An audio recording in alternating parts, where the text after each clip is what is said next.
शरद पूर्णिमा के व्रत की कथा मावे के लड्डू वाली। बहुत पुराने समय की बात है। श्री नारद मुनि नारायण नारायण कहते हुए विष्णु लोक पहुँचे। श्री विष्णु भगवान की स्तुति वंदना भक्तिभाव पूर्ण रूप से करने लगे। तब भगवान विष्णु प्रसन्न होकर प्रकट हुए और बोले, हे मुनि श्रेष्ठ, कैसे याद किया? हे प्रभु, आप तो अंतर्यामी हैं, हम क्या चाहते हैं आप तो जानते ही हैं। प्रभु मुस्कुराए, हे मुनि श्रेष्ठ, आप ही वर्णन करें। हे प्रभु, जैसी आपकी आज्ञा। प्रभु, मैं मृत्युलोक से चला आ रहा हूँ। वहाँ मानव की व्यथा देखी न गई। प्रभु बोले, आप क्यों दुखी हो रहे हो? यह सब कर्मों के फल हैं। हे प्रभु, वहाँ पर मानव बहुत दुखी है, आपको उनके कष्ट दूर करना ही होगा।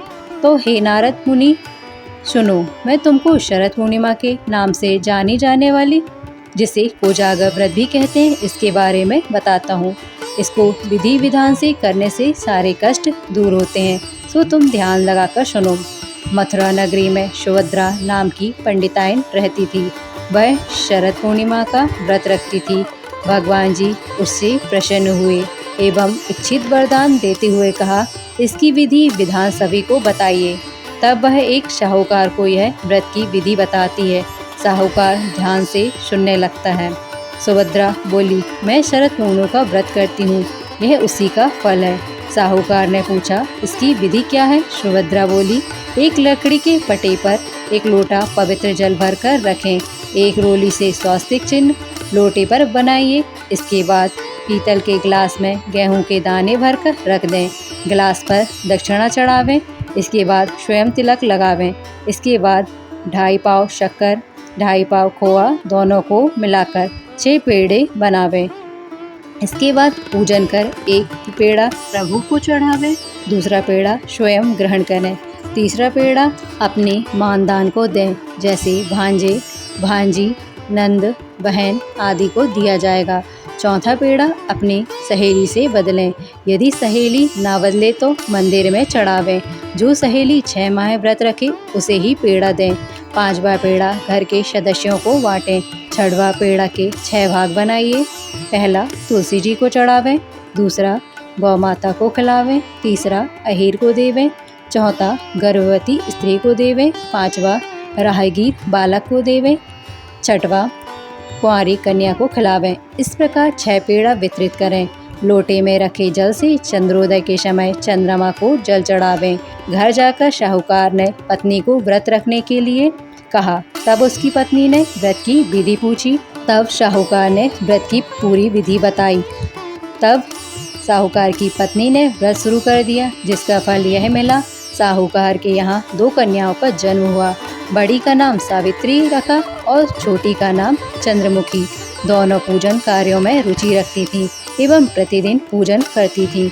दोनों का विवाह संपन्न घराने में कर दिया गया। दोनों बहनें शरद पूर्णिमा का व्रत रखती थीं। सावित्री विधि विधान से व्रत रखती थी, अतः उसे सुंदर संतान की प्राप्ति हुई। इसके विपरीत चंद्रमुखी अधूरा व्रत करती थी, जिसके कारण यह फल हुआ कि उसके पुत्र कुछ दिन जीवित रहकर स्वर्ग सिधा जाते। इस कारण चंद्रमुखी दुखी रहती थी। आखिर एक दिन चंद्रमुखी एक ज्योतिषी से इसका कारण पूछती है। तब ज्योतिषी ने कहा कि तुम अधूरा व्रत रखती हो, इस कारण तुम्हारी संतान स्वर्ग को प्राप्त करती है।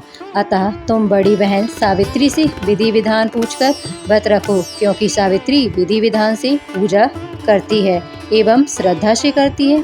प्रत्येक वर्ष की तरह शरद पूर्णिमा फिर आई। चंद्रमुखी फिर अधूरा व्रत करती। उसका पुत्र फिर मृत्यु को प्राप्त हुआ। चंद्रमुखी ने अपने मृत पुत्र को पटा पर लिटा दिया, जिस पर वह पूजा करती थी। संयोग से प्रभु इच्छा से उसकी बड़ी बहन सावित्री उसी दिन घर पर आई। उसने तुरंत प्रभु का नाम लेकर मृत बालक के सिर पर हाथ फेरा तो वह जीवित हो उठा। चंद्रमुखी खुशी से नाच उठी। तब उसे शरद पूर्णिमा व्रत का महत्व समझ में आया। उसने तुरंत प्रभु से क्षमा मांगी, बारंबार प्रभु के चरण स्पर्श किए और कहा, ऐसी भूल अब कभी ना होगी। साथ ही सभी पड़ोस में सगे संबंधियों को यह व्रत करने की सलाह दी। वह व्रत की विधि विस्तार पूर्वक समझाने लगी। अतः इस व्रत को करने से प्रत्येक स्त्री व पुरुष सभी की मनोकामनाएं पूरी हो जाती हैं। जय हो लक्ष्मी नारायण की, जय हो चंद्रदेव की।